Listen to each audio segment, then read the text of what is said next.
Raríssimas, raríssimos e raríssimas, bom dia. René de Paula Júnior falando aqui no Radinho de Pilha, 22 de abril de 2024, com um som de pássaros ao fundo que eu gravei nesse final de semana, que estava especialmente tranquilo. Eu achei que era um belo toque natural, né, para hoje, que é o Dia da Terra. Só hoje, tá? Amanhã, não. Ontem também não, os outros 360 e tantos dias também não, é só hoje, ok? Então vamos aqui colocar passarinhos, né, para celebrar o que ainda resta, se bem que, aliás, eu acho que é uma boa ocasião para eu relembrar uma iniciativa muito interessante que se chama Overshoot Day, o dia em que a gente arrebenta a banca, o dia em que a gente estoura a boca do balão, o dia que a gente ultrapassa o limite. Vamos lá, que história é essa? Essa é uma iniciativa muito interessante de uma ONG que criou uma maneira de mensurar a pegada ecológica de vários países, né, incluindo o Brasil, etc., vários países do mundo inteiro, para tentar ver até que ponto a gente estava consumindo mais ou menos do que a Terra é capaz de regenerar, né? Vamos imaginar que você tenha lá, sei lá, você tenha uma fazenda e você tenha criaturas que pastam, né? Pensei em várias famílias políticas, mas deixa para lá. Então, o que acontece, elas vão lá, comem a grama, né? Mas o que acontece, a grama cresce. E aí elas vão lá e comem a grama de novo, certo? Agora, se comer grama demais e muito rápido, não vai crescer, não tem como, ela não consegue se regenerar. A mesma coisa para pesca, né? Se você tem comunidades pesqueiras, caiçaras ali, pescando de uma maneira sustentável, eles pescam dentro de um certo limite, mas o que acontece, a população acaba se recuperando. E isso continua ad eterno, porque você está respeitando o ciclo da natureza. O que acontece é que nós paramos de fazer isso faz algum tempo, não é? Então, o que acontece é que chega a algum ponto do ano em que aquilo que a gente extraiu da terra era o máximo que ela podia dar antes de entrar no saldo negativo. Então, a partir daquele momento, a Terra está no cheque especial, a Terra está no vermelho, né? E é muito interessante, eu vou compartilhar aqui com vocês um gráfico desse Overshoot Day. Overshoot Day é o último dia em que a gente ainda está consumindo de uma maneira que seja, sei lá, sustentável. A partir dali você está realmente cortando carne, certo? Certo. Então, o Overshoot Day é justamente esse dia. A partir dali você entrou no cheque especial. Essa iniciativa começou na década de 70, se eu não me engano. O Earth Day, aliás, o Dia da Terra, começa na década de 70, na Califórnia. Vocês podem ver que não adiantou muito, mas o que é interessante é que os gráficos ali desse Overshoot Day, eles começam em 1970, e naquele momento, globalmente, o dia em que a gente entrava no vermelho era no começo de dezembro. Ok, mais ou menos como o seu dinheiro, porque afinal você vai gastar muito com o Natal, então em dezembro você já entra no cheque especial, vai ter que pagar no que vem, certo? Certo. Em 70 a coisa vai parar aproximadamente, o Overshoot Day, o dia do limite aí, que a gente ultrapassa, era começo de dezembro, tá? E aí você olha o gráfico ano a ano e você percebe que esse dia vai recuando. Na pandemia ele deu uma certa trégua, mas se eu não me engano, o ano passado, o dia em que a gente realmente ultrapassa qualquer limite do planeta foi 4 de agosto. Eu vou repetir, 4 de agosto. Então significa que agosto inteiro, vermelho, setembro inteiro, vermelho, outubro inteiro, vermelho, novembro, vermelho, dezembro, vermelho. Ou seja, a gente está drenando, a gente está sugando o planeta e ele não consegue se recuperar. Por isso que a gente está com tantas espécies entrando em extinção, por isso que a gente está desertificando, por isso que a gente está acabando com as reservas de água, porque simplesmente a gente está, a cada ano que passa, né, esgotando os recursos renováveis, acho que essa é a palavra certa, renováveis da Terra, cada vez antes. Esse ano não saiu o número ainda, acho que eles vão lançar daqui a pouco tempo, mas já tem ali uma estimativa. Provavelmente vai ser julho, vai recuar uma semana, ou seja, a situação só piora. Mas é lógico que nem todos os países são, sei lá, perdulários ou irresponsáveis da mesma maneira, né? Se a gente for ver quando que o Brasil, ano passado... Eu tenho um gráfico aqui, deixa eu dar uma olhada aqui, eu salvei aqui para comentar com vocês o gráfico para... Não, isso daqui é do ano inteiro, ano por ano. Vamos ver, em 2024, o Brasil provavelmente vai entrar no vermelho em agosto. Tá? Por enquanto, a gente está relativamente bem, mas agosto, dali para frente, a casa caiu. Né? Você tem países que são muito mais sustentáveis. O Peru vai ser em setembro. Né? A Colômbia, que é um país que eu admiro imensamente, em outubro. Na Guatemala, 18 de outubro. Né? Sei lá, pega Jamaica, novembro, espetáculo. Quem é o melhor aqui? A Indonésia também está bem, novembro, tá? Mas então, Brasil, dia 4. Agora, você tem alguns países, por exemplo, como Catar, aqueles países que as pessoas adoram, né, viajar para ver carros de luxo, etc. e tal. Catar, fevereiro, 11 de fevereiro. Eles têm um estilo de vida que é tão perdulário, que é tão não sustentável, que é tão exagerado, né, que em 11 de fevereiro eles já gastaram tudo que eles tinham, que eles já consumiram tudo que eles deveriam, mas aí eles continuam, lógico, né, porque petróleo banca tudo. Se você pegar um país como, vamos pegar aqui, Estados Unidos, março, 14 de março, tá bom? Quantos meses antes da gente? Né? 5 meses antes da gente, não, 4 meses antes da gente, aproximadamente. Né? Aí você tem Canadá, Bélgica, sei lá, vamos pegar um outro país qualquer, Reino Unido, junho, muito melhor do que Estados Unidos, que é em março. Então, tá aí, eu vou compartilhar com vocês esses números, isso é extremamente interessante, porque mostra que na medida em que a gente, sei lá, projeta algum futuro, o futuro nós queremos ser como Miami. Ah, tá legal. Né? Isso quer dizer que você vai precisar de uns 3 ou 4 ou 5 ou 6 ou 7 planetas Terra. Aliás, eu preciso procurar essa informação, eles tinham isso de uma maneira mais clara. Você podia fazer um teste, eu fiz esse teste várias vezes, né, mostrando como é que é o seu padrão de consumo, aquilo que você come, o quanto você dirige, se você viaja de avião, né, colocando coisas do seu cotidiano, e no fim ele te diz, olha, se todo mundo fosse como você, a gente precisaria de 3 planetas Terra, acho que no meu caso era 3,5, para minha tristeza, eu achei que eu fosse mais sustentável. Né, se você pega um americano médio, se todo mundo fosse como um americano, a gente precisaria de 7 planetas Terra. A gente tem 7 planetas Terra? Não. Né? Então veja lá como é que o seu lifestyle, né, se ele for adotado por muita gente, se você for um influencer, ou se todos quisermos ser como a família Kardashian, seja o que for, como Trump, quantos planetas, se a gente quisesse ser como Miami, né, se a gente quisesse ser como, sei lá, Orlando, essas coisas que o Brasil adora, quantos planetas Terra a gente precisaria? Eu acho que isso é um belo exercício, né? Talvez a gente vendo a Terra, porque não importa, os únicos bichinhos que a gente se importa são cãezinhos fofos, lindos, sobretudo aqueles que nos adoram incondicionalmente e que merecem todo o nosso amor infinito, incondicional e puro, né? O resto da humanidade não, o resto dos bichos não, gatinhos também, eu acho que também, eventualmente pandas, não é? Mas então mostrar formas de vida, mostrar documentários do Attenborough na BBC, não vai fazer diferença. Quem sabe se a gente encarasse como uma conta bancária, né, talvez isso ficasse um pouquinho mais visível. Eu não sei. Aliás, falando invisível, eu vou compartilhar também um link aqui. Eu acho que é da missão da Agência Espacial Europeia, que ela resolveu publicar no Dia da Terra várias fotos da Terra. Várias fotos feitas em várias missões espaciais, que obviamente o tio do churrasco vai achar que foi photoshopado, porque obviamente a Terra é uma pizza. Não, mas fotos da Terra, algumas vistas da Lua, né, outras vistas, não necessariamente da Lua, em órbita, outras vistas de Saturno, outras vistas além de Saturno, e tem uma que eu gosto imensamente, que é uma vista de Marte, para onde o Elon Musk deveria ir sozinho. Não é? Marte. Então tem lá Marte, que é um lugar inóspito, miserável, né? É a Terra que não deu certo, não é? Então quando você no céu de Marte, que é muito límpido, não é?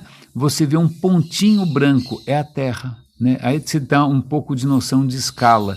Né? Para os marcianos, você é um pontinho a mais do céu, não muito diferente dos outros.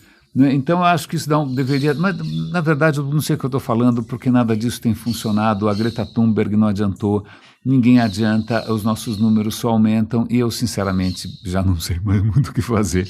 Né, mas acho que vale a pena aqui colocar... Ontem à noite eu assisti uma entrevista, uma das últimas entrevistas, de um pensador formidável, que é o Daniel Dennett, vários escritos, o cara é neurocientista, evolucionista, de uma generosidade extraordinária, e ele já está bem velhinho ali, eles fazem uma entrevista e ele vai falar de 4 grandes ideias na história do pensamento. A quarta é dele, tá bom? Mas eu acho que merece. Né? Mas aí a primeira ideia que ele coloca, que é uma ideia de Jerico, muito ruim, que quando começa ali no platonismo, quando começa na Grécia Antiga, quando os caras, vocês sabem que eu estou sempre, né, descendo além aqui nessa história de platonismo, porque o Platão vai olhar, né, para o mundo à sua volta, vai achar um lixo, vai achar uma porcaria, porque as coisas estragam, as coisas degeneram, as coisas nunca são perfeitas. Ele vai dizer que esse nosso mundo, ele é um simulacro, ele não é a verdade absoluta. A verdade está num outro mundo, que é um mundo das formas. Onde fica, não sei, ele nunca deu endereço. Segundo ele, quando a gente encarna, quando a gente nasce, não é a nossa alma imortal, ela está numa biga, numa carruagem, com 2 cavalos, um cavalo preto e um cavalo branco, um pouco de racismo aí, porque o cavalo branco é da razão e o cavalo negro é da paixão, ou das emoções mais primitivas, racismo pesado, né? E aí você está tentando, né, fazer aquela biga funcionar com 2 cavalos muito diferentes, né? E aí essa é pena, porque você não pode se distrair nesse momento, porque antes de você nascer, você está atravessando o mundo das formas, é nessa hora que você tinha que estar prestando atenção no que é a verdadeira beleza, o que é um triângulo equilátero, o que é uma reta, sei lá o que, que tem nesse mundo das formas. Então, as pessoas cujo cavalo branco, né, o cavalo da razão prepondera, né, ela consegue, o cavalo da paixão, lá vamos nós, o cavalo preto de novo, né, ele é um pouco menos rebelde, essa pessoa tem um pouco mais de ocasião de contemplar as belezas verdadeiras, essenciais do universo, então ela chega nesse mundo com uma bagagem, um repertório, né, mais adequado para reconhecer que esse mundo é um lixo, né, que na verdade o que conta são a perfeição do mundo, sei lá de onde, certo? Agora, caso você tenha tido um cavalo preto especialmente indócil, né, especialmente indomável, pronto, você não vai conseguir prestar atenção em nada e você chega aqui uma anta e você nunca vai ser um filósofo sereno, né, o filósofo que o Platão achava que tinha que coordenar o mundo inteiro, porque só ele, bom, em suma, ok. Então, essa é a primeira ideia de Jerico, que é a ideia, primeiro, do mundo das formas e a ideia das essências. Imaginar que existe alguma essência imutável das coisas, né? Então, qual é a essência da beleza? Qual é a essência da justiça? Qual é a essência da geometria? Qual é a essência do... Vai falar aí do quê, né? Essência, para mim, lembra perfume, mas deixa para lá. Então, o que é curioso, porque nessa época já havia outros filósofos que diziam, essência é uma tolice. Essência é uma bobagem, nada é idêntico e eterno, é idêntico a si mesmo, nada é ideal, as coisas estão sempre em transformação. Eu estou sempre citando aqui Heráclito, um filósofo que eu muito admiro, né, que é o homem que fala que tudo flui, pantarrei, em grego, aquele que fala aquela frase famosa que você pode usar em cantadas por aí, que é: um homem nunca entra 2 vezes no mesmo rio, porque o rio mudou e o homem mudou, né? Nenhum dos dois é mais o mesmo nunca. Né? Então você tem ali pensadores do fluxo, pensadores do devir, pensadores da transformação, mas não o que acaba preponderando, pelo menos no mundo ocidental, são os pensadores da essência, da metafísica, da transcendência, e um monte de ideia de Jerico. Ok, então essa é a primeira ideia, que ele acha que, pelo amor de Deus, vão abandonar essa história, porque não existe essências imortais, não existem essências eternas. O que existe sempre é transformações graduais ao longo do tempo, que a gente chama de gradualismo.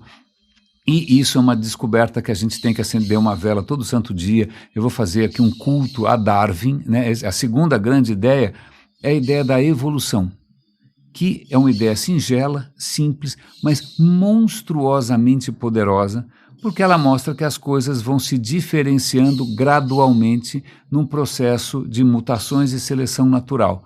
Simples assim, isso explica o panda, o cachorrinho, né, o cachorrinho que antes era um lobo, a gente transformou numa criatura absolutamente servil e sem coluna dorsal, mas explica tudo, pererecas, sei lá o que, baleias, tudo, o vírus da Covid, o pernilongo, tudo se explica sozinho, sem nenhuma intervenção externa, sem nenhuma intervenção de alguém que só trabalhou alguns dias e depois descansou.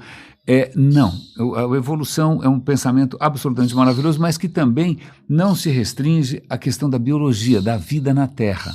né, de como a vida surgiu aqui há bilhões de anos e virou tudo que a gente está vendo aqui, certo? Certo. Está vendo desaparecer, inclusive, certo? Certo? Não, errado.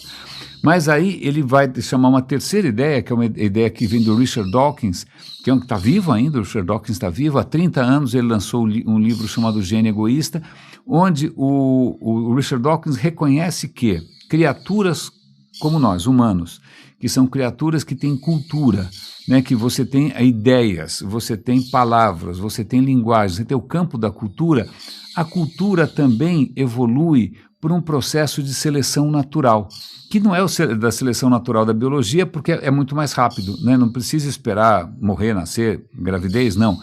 As ideias, na percepção do Dawkins, elas também têm um processo de repente surgem várias ideias possíveis, né? Algumas ideias fazem mais sucesso que as outras, as ideias que fazem mais sucesso, elas se reproduzem mais, não porque elas engravidam, mas é porque elas engravidam a cabeça das pessoas, né? E as pessoas vão divulgar essas ideias, elas vão inclusive sofrendo algumas mutações, elas vão passando por um processo de seleção.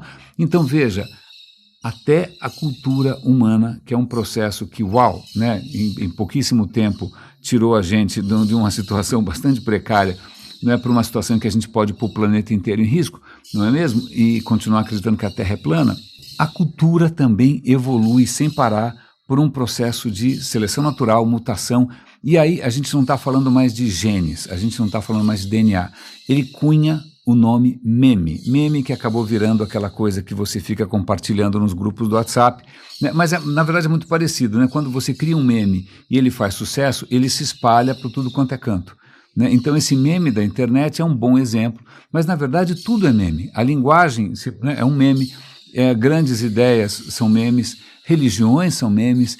Então essa entrevista é magnífica. Aí a quarta ideia que ele coloca ali é o que ele coloca de postura intencional, que é uma tendência que seres humanos têm, talvez algumas outras criaturas também, não sei, mas que a gente, quando vê alguma coisa acontecer, a gente imagina que ela aconteceu por alguma razão, porque alguém quis, né, porque alguém tinha algum objetivo, né? Então, de repente, sei lá, alguém passou e pisou no meu pé, eu posso interpretar aquilo como um ato deliberado, né, de se incomodar, né, os meus artelhos. Então a gente está sempre projetando. Então quando o computador pifa, você fica com raiva do computador porque você projeta nele uma intencionalidade. Isso é automático, né? A gente não consegue, a gente vai ficar com raiva da porta, com raiva da geladeira, a gente vai ficar com raiva do, sei lá, de qualquer coisa, do capitalismo, do comunismo, como se tudo tivesse uma agenda, como se tudo tivesse escolha, como se tudo pudesse ter feito de outra maneira.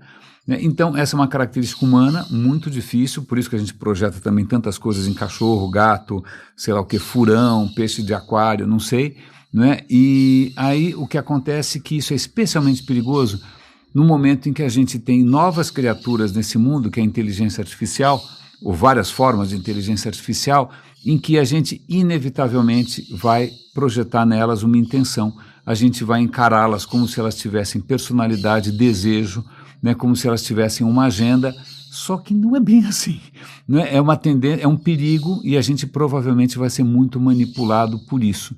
Eu achei essa ideia sensacional. Eu vou recomendar que eu vou dar o link, como sempre o link está aqui na descrição do episódio, o link está no radinhodepilha.com, está no nosso canal no Telegram e também está no nosso canal no WhatsApp, certo? Certo. Então, eu vou recomendar para vocês, é um personagem generosíssimo, eu vou selecionar alguns livros dele para ler, eu acho que eu não li nenhum dele inteiro, eu preciso prestar mais atenção nisso, eu vi várias entrevistas, já participei de várias lives que ele participou também, mas vale a pena lembrar, e acho que pegando essa história de memes, tem um canal que eu sempre cito aqui com vocês, que é aquele Religion for Breakfast, né? E aí, dessa vez, ele trouxe um convidado, que eu já esqueci o nome, mas que é outro acadêmico, é outro especialista, e é um especialista na questão do Novo Testamento. E aí eu não assisti inteiro, porque a coisa começou a ficar muito acadêmica, muito especialista, eles estão citando nomes que imagina, os caras têm um repertório, uma erudição inacreditável, enciclopédica, literalmente. Né? Mas uma coisa que é interessante ali, que o host, né, da entrevista, ele pergunta para o cara, olha, é interessante porque o Alcorão, vamos lá, o Alcorão, o Maomé não escreveu o Alcorão, porque acho que o Maomé não sabia escrever, que eu não tenho certeza se ele sabia, mas não, ele não escreveu nada, ele falava, e aí depois as pessoas que ouviam, né, juntaram suas anotações e tal, e fizeram essa coisa de segunda mão. Então, mais uma vez, você tem um livro sagrado em que, desculpa, eu ouvi dizer, né, mas o que acontece é que, bom, se foi feito dessa maneira, eu não preciso dizer que havia mais de uma versão, né, mas muito rapidamente, no Islã, muito rapidamente os caras se juntaram ali e falaram, não, vamos centralizar, essa é a versão oficial. Então, na questão do Alcorão, houve um movimento inicial, centralizado, top-down, de cima para baixo, de dizer, essa é a versão original, o resto está fora. Certo? Certo. Isso não aconteceu com o Novo Testamento. E eu tinha cá para mim, como dizia Chico Buarque, que agora assim, eu tinha cá para mim que, na verdade, o texto final do Novo Testamento tinha sido mais ou menos ali definido num tal de Concílio de Nicéia. Não, eu estou enganado, não foi isso que aconteceu. Na verdade, nunca teve uma instância, ou pelo menos demorou muito, para você ter alguma coisa parecida com uma centralização de qual que é o texto oficial. Porque havia, eles mencionam no vídeo, 27 evangelhos diferentes. 27 que a gente conhece. Né, eu perguntei para o ChatGPT, ele falou que tem gente aí que chega a imaginar, a cogitar 50 evangelhos diferentes, tá bom? E a questão qual que a gente põe aqui, né? Qual que passa na prova, qual que vai para a edição final, tal. Então, eu imaginei que tivessem se juntado, né, os grandes, as grandes sumidades do assunto, mas não. O que aconteceu é que isso foi um processo muito descentralizado, né? Então, de repente, você é um bispo não sei aonde, na Síria, e você gosta de alguns evangelhos e não gosta de outros, então você adota alguns. E aí você é um bispo de outro lugar, sei lá de onde, fala aí, no Iêmen, não sei. E aí, de repente, você também, não, eu gosto desse, eu gosto daquele. Então, cada paróquia, por assim dizer, tinha ali, trabalhava ou estudava, ou sei lá, venerava um conjunto completamente aleatório, completamente diferente de evangelhos. Como eu falei para vocês, tinha muitos para escolher. Né? O que acabou acontecendo é que alguns bispos foram colaborando, alguns textos começaram a ser descartados porque realmente não faziam sentido nenhum, geravam muito ruído. Então, veja, não foi um processo top-down, mas foi um processo de seleção natural. Na verdade, os evangelhos que eram mais populares, os evangelhos que, né, de repente eram mais fáceis de assimilar sem gerar muito ruído, foram eles que compuseram aí o DNA do Novo Testamento. E o que, não sei, pelo menos para mim, tira um pouco do brilho de chamar aquilo de um livro sagrado, porque afinal é um saco de gatos e, por acaso, algumas coisas caíram dentro, outras coisas caíram fora. Então, mas de novo, a gente está aqui num processo de seleção natural em que cada evangelho foi praticamente um meme. A própria ideia, talvez, do monoteísmo é um meme, a ideia do pombo é um meme, a ideia da Virgem Maria é outro meme. E, curiosamente, memes, eles podem viralizar, podem se prolongar, e a questão não é se eles são verdadeiros ou não, é que simplesmente eles fazem mais sucesso. Né? Quando a gente pensa em ciência também é um processo de seleção, mas que o critério é outro. Né? Não é o mais popular, não é o que fala mais ao coração, não é o que dá narrativas mais, sei lá, emocionantes, ou que a pessoa se identifica mais. Não, na ciência a gente tem outros critérios, por exemplo, que você consiga repetir, né, aquele experimento, que os resultados sejam consistentes, né, que você consiga desenvolver uma teoria que prediga nos próximos resultados, tem um valor preditivo, né? Então isso vale a pena a gente manter isso em mente. Tem uma questão, falando em evolução, e também para, de uma certa maneira, a gente tirar um pouco esse nosso... Aliás, esse é um tema interessante. Eu vou dar o link aqui para uma reportagem, acho que da Fast Company. Isso acho que vai falar o coração aqui, sobretudo de quem trabalha com design, quem trabalha com produto, não é? Que é o autor está argumentando que chega de falar em experiência do usuário ou experiência do consumidor ou do cliente, porque, na verdade, todos nós somos pessoas, né? Usuário, o termo usuário, que parece coisa de droga, ele fazia sentido numa época, e eu lembro disso, né, quando eu fiz a primeira faculdade, que era de engenharia, você tinha aula de computação, mas na época não existia microcomputador ainda, era um computador central, né, que você nem via o computador, ele ficava numa outra sala, você trabalhava num terminal. né? E para você ter acesso, você tinha que ser um usuário. Então alguém te dava uma credencial, você passava a ser um usuário, né, com login e senha para fazer as suas coisas. Então o usuário vem dessa época, tá bom? É lógico que depois, obviamente, isso acabou se estendendo para a internet, que é completamente diferente, mas era a metáfora que a gente tinha. Né? Mas aí depois vem, obviamente, o mundo do e-commerce, né, do comércio e do varejo, das finanças, né, que vai falar, não, a gente tem que pensar no consumidor, como se aquilo que define você fosse sua capacidade de comprar coisas que você efetivamente não precisa e que vão intoxicar o planeta ainda mais. E aí esse cara está argumentando, olha, a gente tem que começar a lembrar que as pessoas são pessoas, não é? E aí eu coloquei esse post, alguém da área falou, na verdade isso já, essa ideia de que a gente tem que centrar nos humanos, né, em humanos, chama Human Centered Design, design centrado nos humanos, é da década de 70, etc. Mas aí eu me lembrei, com muita saudade, inclusive, do velho amigo Fred Van Amstel, que é um professor de design, acho que onde ele está agora, na Holanda? Não, ele está em Miami, ele está nos Estados Unidos. Né, e em que a gente chamou uma vez, eu trabalhava numa empresa, eu chamei o Fred para dar uma palestra para a moçada, e ele falou, olha, eu tenho que dar mão à palmatória, eu a vida inteira fiquei insistindo nessa história de design centrado nos humanos, mas isso está errado, porque isso acaba produzindo uma geração de gente impaciente, egoísta, narcisista, né, que só pensa em si mesmo, a gente está criando gente que não espera, que não colabora. Isso está errado, porque todos nós estamos conectados, não existe ninguém isolado, não existe um indivíduo sozinho. Né? A gente não só está em sociedade, mas a gente deveria estar conectado com o resto do mundo. Está aí um bom pensamento, Fred, para o Dia da Terra, eu achei essa história ótima, mas voltando aqui, então eu vou dar o link para isso tudo, tá bom?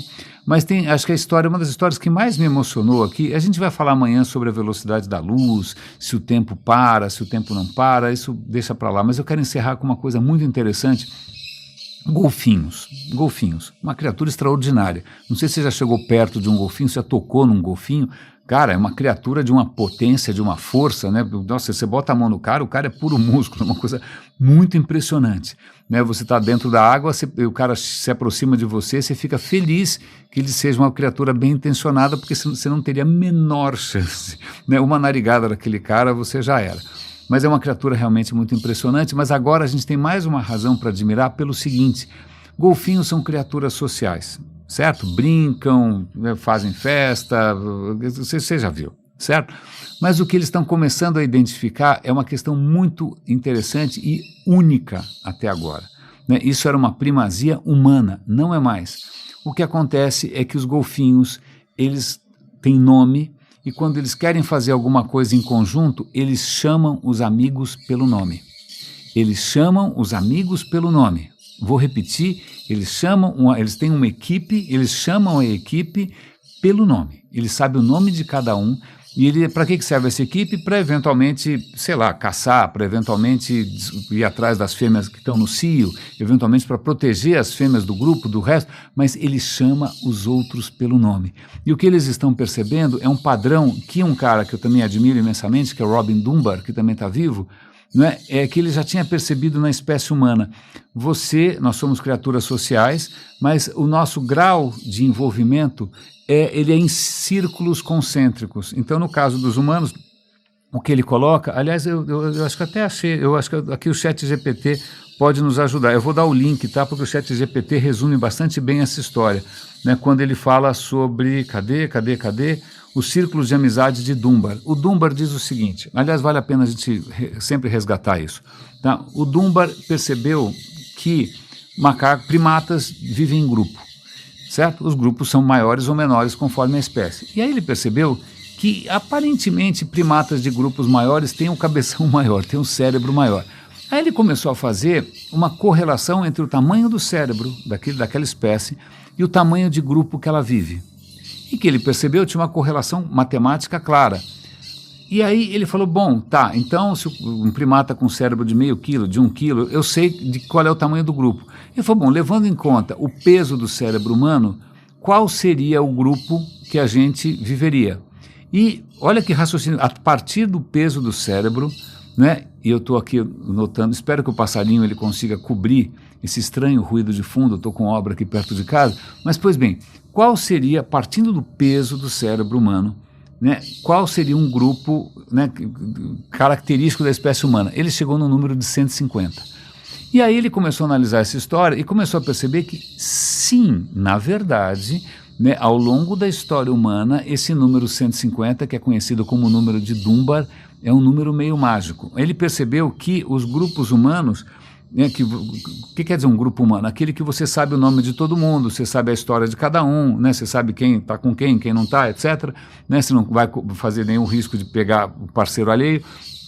É normalmente na faixa de 150. Né? E aí ele vai aprimorando essa teoria e ele percebe que esses 150, na verdade, são círculos concêntricos. Você tem um núcleo duro ali de 1, 2, 3, até 5 pessoas, que são as 5 pessoas que você, cara, você pode contar, elas vão te dar um rim, elas vão te emprestar dinheiro, elas vão socorrer você quando seu carro quebrar. Esse é um círculo muito fechado, tá bom? E aí depois, numa relação um pouquinho mais tênue, você tem um círculo de 15 pessoas, o número é 3 vezes maior sempre, né? Que são aquelas pessoas que você realmente conta a sua vida inteira, mas, cara, você não vai pedir dinheiro, né? Você sabe da vida dela, você acompanha, você trabalhou junto e tal. Aí o que acontece? Tem um grupo mais estendido, que é de 50 pessoas, que são amigos. Amigos, né, não são tão próximos assim, mas são amigos, né? São aqueles 50 amigos que você vai chamar para sua festa de aniversário.